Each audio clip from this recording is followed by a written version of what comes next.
നിന്റെ സിംഹാസനം എന്നേക്കും നിലനിൽക്കുമെന്നും നിന്റെ സന്തതികൾ ആകാശമുള്ളിടത്തോളം കാലം രാജാക്കന്മാരായിരിക്കുമെന്നും താൻ ഉച്ചരിച്ച വാക്കിന് വ്യത്യാസമുണ്ടാവില്ലെന്നുമൊക്കെ യഹോവ ഒന്നിനു പിറകെ ഒന്നായി വാഗ്ദാനങ്ങൾ വാരിക്കോരി കൊടുത്തിട്ടും യഹൂദന് പണി ഒഴിഞ്ഞിട്ട് നേരം ഉണ്ടായിരുന്നില്ല എന്ന് കഴിഞ്ഞ എപ്പിസോഡിൽ നമ്മൾ കണ്ടു.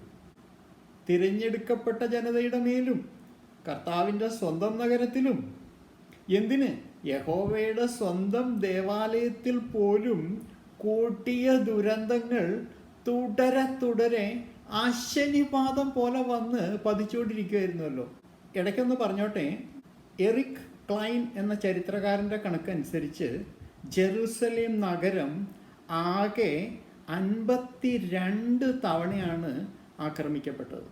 അതിൽ 44 തവണയും അക്രമികൾക്ക് മുന്നിൽ കീഴടങ്ങേണ്ടി വന്നു ജെറുസലേമിന്. 23 തവണയാണ് നഗരത്തിന് ഉപരോധത്തെ നേരിടേണ്ടി വന്നത്. 2 തവണ ജെറുസലേം നഗരം പൂർണ്ണമായും തകർക്കപ്പെട്ടു. സ്വൈര്യം എന്നൊന്ന് ഈ നഗരത്തിന് ഉണ്ടായിട്ടേയില്ലായിരുന്നു എന്ന് ചുരുക്കം.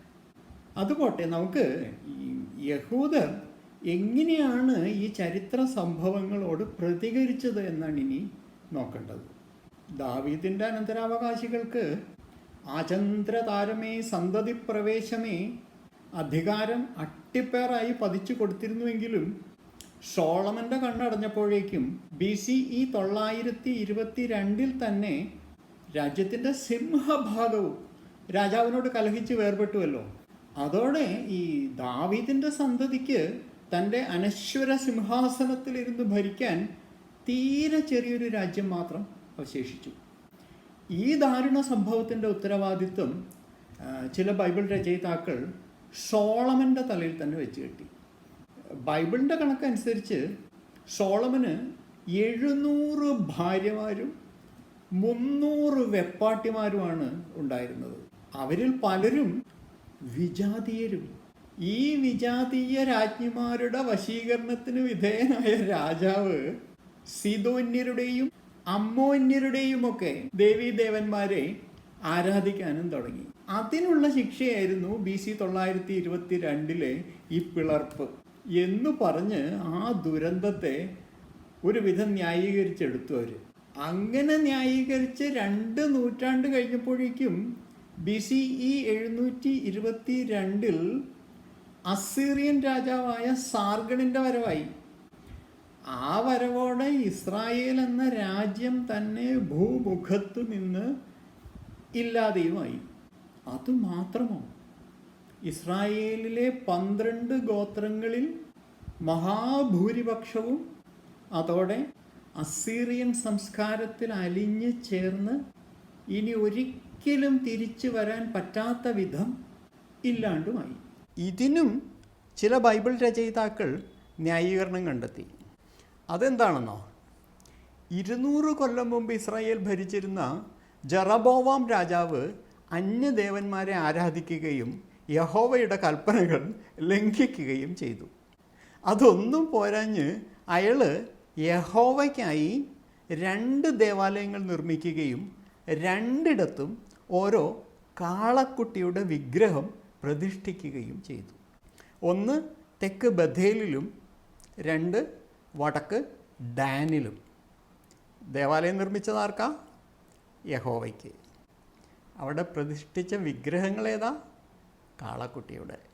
ഈ യഹോവയുടെ ദേവാലയത്തിൽ ഈ കാളക്കുട്ടിയുടെ വിഗ്രഹം പ്രതിഷ്ഠിക്കലൊക്കെ അന്ന് സർവ്വസാധാരണമായിരുന്നിരിക്കണം. അല്ലെങ്കിൽ പിന്നെ ഇസ്രായേലി രാജാവായിട്ടുള്ള ജറബോവാം ഈ പണിക്ക് മുതിരില്ലല്ലോ.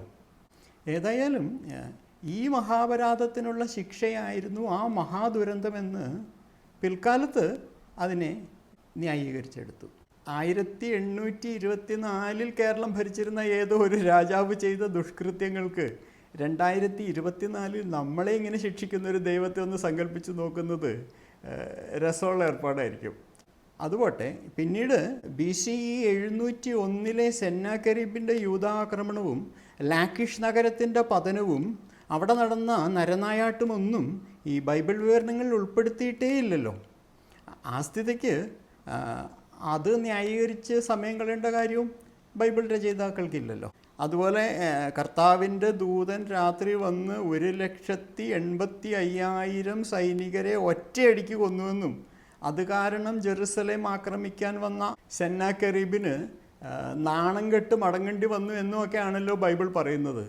അതുകൊണ്ട് നമ്മുടെ ഈ ഹെസക്കിയ രാജാവ് 1 ടൺ സ്വർണവും 10 ടൺ വെള്ളിയും ഒക്കെ കൊടുത്തതിന് പുറമെ സ്വന്തം പെൺമക്കളെയും അന്തഃപുര സ്ത്രീകളെയും ഒക്കെ കപ്പമായി കൊടുത്ത് ജെറുസലേമിനെ കഷ്ടിച്ച് രക്ഷപ്പെടുത്തിയെടുത്ത കാര്യവും ബൈബിൾ രചയിതാക്കൾക്ക് ന്യായീകരിച്ച് മെനക്കെടേണ്ടി വന്നില്ല.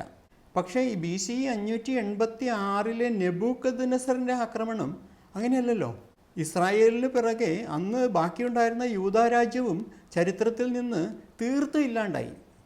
BCE 722 ഇസ്രായേൽ രാജ്യം ഇല്ലാതായി കഴിഞ്ഞിരിക്കുന്നു. BCE 586 ആയപ്പോഴത്തേക്കും ബാക്കിയുണ്ടായിരുന്ന യൂദാ രാജ്യവും ഇല്ലാണ്ടായി. രാജ്യം ഇല്ലാതായി എന്ന് മാത്രമല്ല, കർത്താവിൻ്റെ സ്വന്തം നഗരമായ ജെറുസലേം അയാൾ നിലം പരിശാക്കി. യഹോവയുടെ ആലയം അഗ്നിക്കിരയാക്കുകയും കല്ലിന്മേൽ കല്ല് ശേഷിക്കാത്ത വിധം തകർത്ത് തരിപ്പണമാക്കുകയും ചെയ്തു. ദാവീദിൻ്റെ സിംഹാസനത്തിൽ വാണിരുന്ന സെദക്കിയ രാജാവിൻ്റെ മക്കളെ അയാളുടെ കൺമുന്നിലിട്ട് വധിച്ചു. അത് പോരാഞ്ഞ് അയാളുടെ കണ്ണുകൾ രണ്ടും കുത്തിപ്പൊട്ടിച്ച് പട്ടിയെപ്പോലെ ചങ്ങലക്കിട്ട് ബാബിലോണിലേക്ക് നാടുകടത്തി. ഇതിനെയൊക്കെ എങ്ങനെ ന്യായീകരിച്ചെടുക്കും? അതിനാണോ ബൈബിൾ രചയിതാക്കൾക്ക് ബുദ്ധിമുട്ട്? അവരതും ഈ യഹൂദ ജനതയുടെയും പഴയ രാജാക്കന്മാരുടെയും വിഗ്രഹാരാധനയിലും ദൈവകൽപ്പനകളോടുള്ള അവഗണനയിലുമൊക്കെ കൊണ്ടുവന്ന് കെട്ടി. അപ്പോൾ ഈ സ്വന്തം ദേശത്തിനെതിരെയും സ്വന്തം ദേവാലയത്തിനെതിരെയും ഈ ബാബിലോണിയക്കാരെ പറഞ്ഞു വിട്ടതാരായി? യഹോവ തന്നെ. അല്ലാണ്ടാര്? അതിൻ്റെ ആളും യഹോവ തന്നെ. പിന്നെ വന്ന പേർഷ്യക്കാർ ഏതായാലും യഹൂദനെ ഉപദ്രവിക്കുകയല്ല, സഹായിക്കുകയാണ് ഉണ്ടായത്. മതാചാരങ്ങൾ യഥേഷ്ടം പിന്തുടരാനുള്ള അനുവാദവും നാട്ടിലേക്ക് തിരിച്ചു പോകാൻ ആഗ്രഹിക്കുന്നവർക്ക് അത് ചെയ്യാനുള്ള സ്വാതന്ത്ര്യവും അനുവദിച്ചു കൊടുത്തു പേർഷ്യൻ രാജാവായിരുന്ന സൈറസ്. അതുമാത്രമല്ല, ഈ ജെറുസലേമിലെ ദേവാലയം പുനർനിർമ്മിക്കുന്നതിനുള്ള അനുമതിയും അതിനുവേണ്ട സഹായങ്ങളും ചെയ്തു കൊടുത്തു അയാൾ. അപ്പോൾ പിന്നെ ബൈബിൾ രചയിതാക്കൾക്ക് ഈ സൈറസ് ആരായിരിക്കും? യഹോവ നിശ്ചയിച്ച ഇടയൻ പോരാ, യഹോവയുടെ അഭിഷിക്തൻ. അതെ, യഹോവയുടെ മിശിഹ തന്നെയായിരുന്നു സൈറസ്. അങ്ങനെ ഈ വളരെ കാലത്തിന് ശേഷം തങ്ങളുടെ വിശ്വാസ ജീവിതം തിരികെ പിടിക്കാനായ യഹൂദർക്കിടയിൽ നിന്നും 2 മഹാപ്രതിഭകൾ ഉയർന്നു വന്നു ഈ പേർഷ്യൻ പീരീഡിൽ. എസ്ര എന്നും നെഹമിയ എന്നുമായിരുന്നു ഈ മഹാദാർശനികന്മാരുടെ പേരുകൾ. യഹൂദർ ഇതുവരെ അനുഭവിക്കാനിടയായ മഹാദുരിതങ്ങളുടെ എല്ലാം മൂല കാരണം ഈ മഹാജ്ഞാനികൾ കണ്ടെത്തി. അതെന്താണെന്നല്ലേ? യഹൂദരിൽ പലരും വിവാഹം കഴിച്ചിരിക്കുന്നത് ഇപ്പോഴും വിജാതീയരെയാണ്. ഈ മഹാപാതകം മൂലം ഇനി ഒരിക്കൽ കൂടി ദൈവം കോപിച്ചാൽ എന്തായിരിക്കും അവസ്ഥ? അങ്ങനെ ഉണ്ടാവാതിരിക്കാനുള്ള ശാശ്വത പരിഹാരവും ഈ ദാർശനിക ശ്രേഷ്ഠന്മാർ തന്നെ നിർദ്ദേശിച്ചു. എന്താണത്? ഇസ്രായേല്യരല്ലാത്ത സ്ത്രീകളെ വിവാഹം കഴിച്ചിരിക്കുന്ന മുഴുവൻ യഹൂദനും അവരെയും അവരിലുണ്ടായിരിക്കുന്ന മുഴുവൻ കുട്ടികളെയും ഉടൻ തന്നെ ഉപേക്ഷിക്കുക. അങ്ങനെ ഇസ്രായേലിനെ ബാധിച്ചിരിക്കുന്ന ഈ കടുത്ത അശുദ്ധിയിൽ നിന്ന് മുക്തി പ്രാപിക്കുക.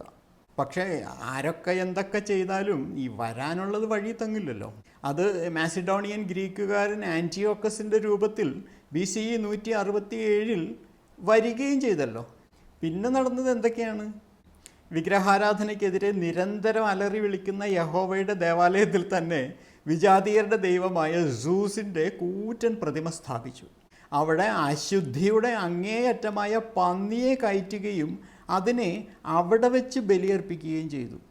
ദേവാലയത്തിൽ സോളമൻ്റെ കാലം മുതൽ കത്തിക്കൊണ്ടിരുന്ന കെടാവിളക്ക് തല്ലിക്കെടുത്തി. ദിവസവും 2 നേരം ഉണ്ടായിരുന്ന ദഹനബലി നിർത്തലാക്കി ദൈവത്തിൻ്റെ തന്നെ കഞ്ഞിയൂടി മുട്ടിച്ചു. വിശുദ്ധ ഗ്രന്ഥങ്ങൾ കൂട്ടിയിട്ട് അതിൽ പന്നിയെ ഇട്ട് തിളപ്പിച്ച വെള്ളം കോരി ഒഴിച്ചു. യഹൂദരെ ഒന്നാകെ കൊടിയ പീഡനങ്ങൾക്ക് വിധേയരാക്കി അസംഖ്യം പേരെ കൊന്നൊടുക്കി. എന്തും ന്യായീകരിച്ചെടുക്കാൻ മിടുക്കനായ യഹൂദൻ ഇവിടെ ഗതിമുട്ടി. ഇതുവരെ നടന്ന കൊടും ദുരന്തങ്ങളെല്ലാം യഹൂദൻ്റെ വിശ്വാസരാഹിത്യത്തിനും അവൻ്റെ ധർമ്മച്യുതിക്കുമുള്ള ദൈവിക ശിക്ഷയായി വ്യാഖ്യാനിച്ചെടുക്കാൻ പറ്റി. പക്ഷെ ഇവിടെ കേസ് മാറി. ഇവിടെ യഹൂദൻ കൊല്ലപ്പെടുന്നതും കൊടിയ പീഡനങ്ങൾക്ക് വിധേയമാകുന്നതും വിശ്വാസ വഞ്ചന കാണിച്ചിട്ടല്ല, അവൻ വിശ്വാസം മുറുകെ പിടിച്ചതിൻ്റെ പേരിലാണ്. ആൻറ്റിയോക്കസിൻ്റെ മതവിരുദ്ധമായ കൽപ്പനകൾ ലംഘിച്ചതിൻ്റെ പേരിലാണ്. മാത്രമല്ല, ഇത്തവണ അതിക്രമങ്ങൾ മുഴുവനോടെ ഏറ്റുവാങ്ങേണ്ടി വന്നത് യഹൂദന് മാത്രമല്ല, അതിൽ ഭൂരിഭാഗവും ഏറ്റുവാങ്ങേണ്ടി വന്നത് യഹോവയ്ക്ക് തന്നെയാണ്. അതിന് പഴയ ന്യായീകരണങ്ങൾ ഒട്ടുമേ മതിയാവില്ല. അപ്പോഴാണ് അസാധാരണമായ ഒരാശയവുമായി ദാനിയേൽ എന്നൊരു മഹാദാർശനികൻ രംഗപ്രവേശം ചെയ്യുന്നത്. ദാനിയേലിൻ്റെ ദർശനത്തിൽ നിന്ന് രൂപം കൊണ്ട വിശ്വാസ സംഹിതയെ നമുക്ക് ഏകദേശം ഇങ്ങനെ പരാവർത്തനം ചെയ്യാം. ഈ ലോകത്ത് രണ്ട് ശക്തികളാണുള്ളത്. ഒന്ന് സകല നന്മയുടെയും അധിപനായ ദൈവം. രണ്ടാമത്തേത് സകല തിന്മയുടെയും അധിപനായ സാത്താൻ. ഇപ്പോൾ സാത്താൻ്റെ ആധിപത്യമാണ് ലോകത്ത് നടമാടുന്നത്. തെളിവ് വേണോ? കണ്ണു തുറന്നൊന്ന് ലോകത്തിലേക്ക് നോക്കൂ. എവിടെ നോക്കിയാലും മഹാമാരികൾ, മഹാപ്രളയങ്ങൾ, സുനാമികൾ, അഗ്നിപർവ്വത സ്ഫോടനങ്ങൾ, കൊടുങ്കാറ്റുകൾ, കാട്ടുതീ, ഉരുൾപൊട്ടൽ, മലയിടിച്ചിൽ, കൊടും വരൾച്ച, യുദ്ധങ്ങൾ, ക്ഷാമം, പട്ടിണി, മാറാരോഗങ്ങൾ, കലഹം, കുശുമ്പ്, കുന്നായ്മ, വിദ്വേഷം, അടിപിടി, കത്തിക്കുത്ത്, പിടിച്ചുപറി, കേസ്, കോടതി, അനീതി, മരണം, പീഡനം, ബലാത്സംഗം, അപകടം, അംഗഭംഗം എന്ന് വേണ്ട, എവിടെ നോക്കിയാലും പ്രശ്നങ്ങളോട് പ്രശ്നങ്ങൾ. സർവഗുണസമ്പന്നനും കരുണാനിധിയും സ്നേഹവാരിധിയും നന്മയുടെ മൂർത്തിമത് ഭാവവുമായ ദൈവത്തിൻ്റെ ആധിപത്യമായിരുന്നുവെങ്കിൽ ഇങ്ങനെയൊക്കെയാണോ ഭൂമിയിൽ സംഭവിക്കുക? അല്ലേ അല്ല. അപ്പോൾ പിന്നെ ഇതിനെന്താണൊരു പോംവഴി? എന്തായാലും ഈ മനുഷ്യൻ വിചാരിച്ചാൽ പരിഹരിക്കാൻ പറ്റുന്ന കേസല്ല ഇത്. കാരണം ഈ രാക്ഷസീയ ശക്തികളോടാണ് കളി. എത്ര വീരശൂര പരാക്രമിയായ മിശിഹ വിചാരിച്ചാലും സാത്താൻ്റെ പൈശാചിക ശക്തിയുടെ മുമ്പിൽ ഒന്ന് പിടിച്ചു നിൽക്കാൻ പോലും പറ്റില്ല. പക്ഷെ ഭയപ്പെടണ്ട, ഇത് അധികകാലം ഇങ്ങനെ നീണ്ടു നിൽക്കില്ല. കാരണം ദൈവം ഉടനെ തന്നെ ഭൂമിയിലെ ഈ അവസ്ഥയിൽ ഇടപെടും. അദ്ദേഹം പറ്റിയ ഒരു വിമോചകനെ ഭൂമിയിലേക്ക് അയക്കും. അതാരായിരിക്കും എന്നതിൻ്റെ ഒരു സാമ്പിൾ ദാനിയേലിന് ദർശനത്തിലൂടെ തന്നെ ലഭിച്ചു. മനുഷ്യപുത്രന് സദൃശനായ ഒരുവനെ രാത്രിയിലെ ദർശനത്തിൽ ആകാശമേഘങ്ങളിൽ ഞാൻ കണ്ടു.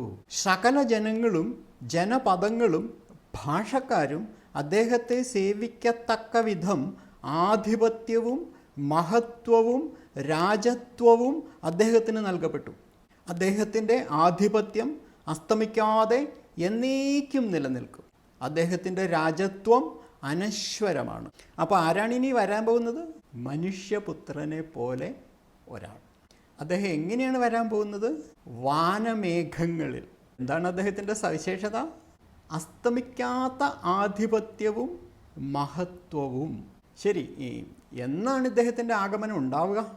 അതിനുള്ള ഉത്തരവും ദാനിയേലിന് ദർശനത്തിൽ ലഭിച്ചു. ദിവസേനയുള്ള ദഹനബലി നിർത്തലാക്കലും വിനാശകരമായ മ്ലേച്ഛ വസ്തുവിനെ പ്രതിഷ്ഠിക്കലും കഴിഞ്ഞാൽ ഇത് സംഭവിക്കും. ഇത് രണ്ടും സംഭവിച്ച് കഴിയുകയും ചെയ്തു. അതിനിടയ്ക്ക് ഒരു കാര്യം ഒന്ന് പറഞ്ഞോട്ടെ കേട്ടോ. എന്താണ് ഈ ദിവസേനയുള്ള ദഹനബലി? സംഖ്യാപുസ്തകം 28-ാം അധ്യായത്തിൽ ദൈവം തനിക്ക് ആവശ്യമുള്ള ഭക്ഷണ പദാർത്ഥങ്ങളുടെ ഒരു നീണ്ട ചാർട്ട് മോശയ്ക്ക് കൊടുക്കുന്നുണ്ട്. അതനുസരിച്ച് ഡെയിലി രാവിലെയും വൈകുന്നേരവും ഓരോ ആട്ടിൻകുട്ടികളെ ദഹനബലിയായി കർത്താവിന് അർപ്പിക്കണം. ദഹനബലിയാണ്. അതിൻ്റെ പങ്കൊന്നും പുരോഹിതന്മാർക്കോ നാട്ടുകാർക്കോ കിട്ടില്ല. അത് മുഴുവൻ ദൈവത്തിന് മാത്രമുള്ളതാണ്.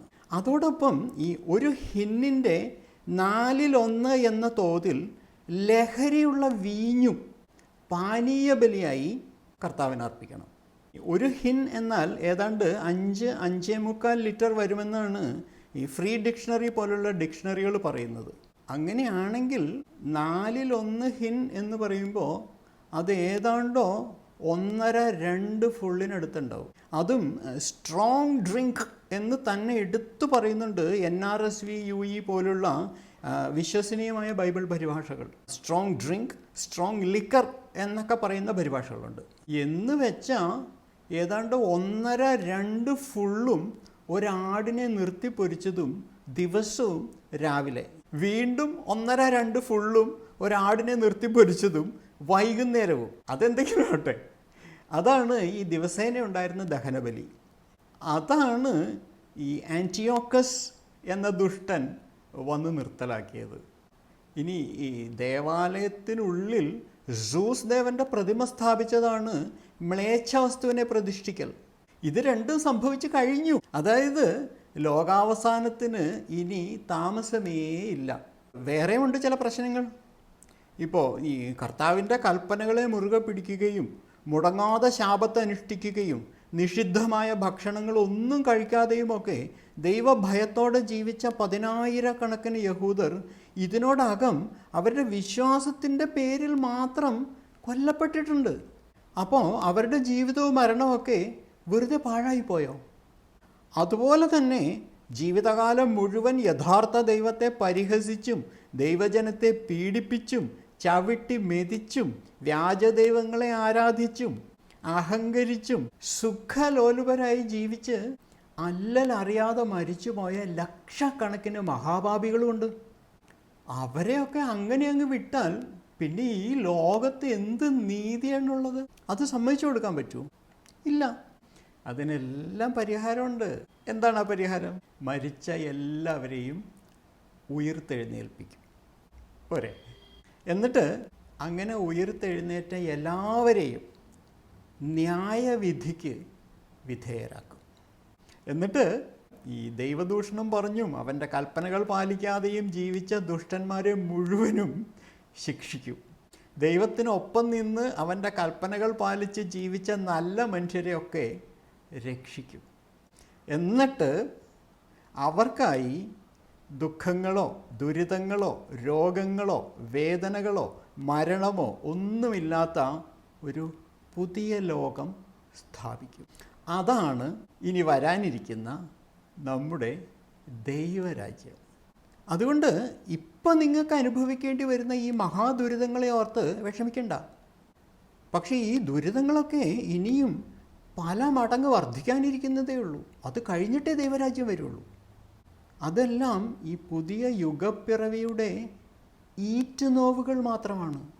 അതുകൊണ്ട് ക്ഷമയോടെ സഹിച്ച് കാത്തിരിക്കുക. നമുക്ക് വേറെ ഒന്നും ചെയ്യാനില്ല. അന്തിമ വിജയം നമ്മുടേതാണ്, നമ്മുടേത് മാത്രമാണ്. ആരുടെ? വിശ്വാസികളുടെ. അങ്ങനെ ഈ BCE 2-ാം നൂറ്റാണ്ടോടെ യഹൂദ ചിന്തകളിൽ രൂപപ്പെട്ട ഈ ആശയത്തെയാണ് നമ്മൾ ഈ ജൂവിഷ് അപ്പോകാലിപ്റ്റിസിസം എന്ന് വിളിക്കുന്നത്. ദാനിയേലിൻ്റെ ഈ ദർശനം 8 നിലയിൽ പൊട്ടിയെങ്കിലും ഇനി വരാനിരിക്കുന്ന ഒരു ദൈവരാജ്യത്തെ പറ്റിയുള്ള ഈ അപ്പോകാലിപ്റ്റിക് വിശ്വാസം യഹൂദ ചിന്തകളിൽ ആഴത്തിൽ വേരുപിടിച്ചു. ഈ വിശ്വാസം അസ്ഥിയിൽ പിടിച്ച ഒരു യഹൂദ യുവാവ് CE 1-ാം നൂറ്റാണ്ടിലെ ഗലീലി പ്രദേശത്ത് ജീവിച്ചിരുന്നു. അദ്ദേഹത്തെ നമുക്ക് അടുത്ത എപ്പിസോഡിൽ പരിചയപ്പെടാം.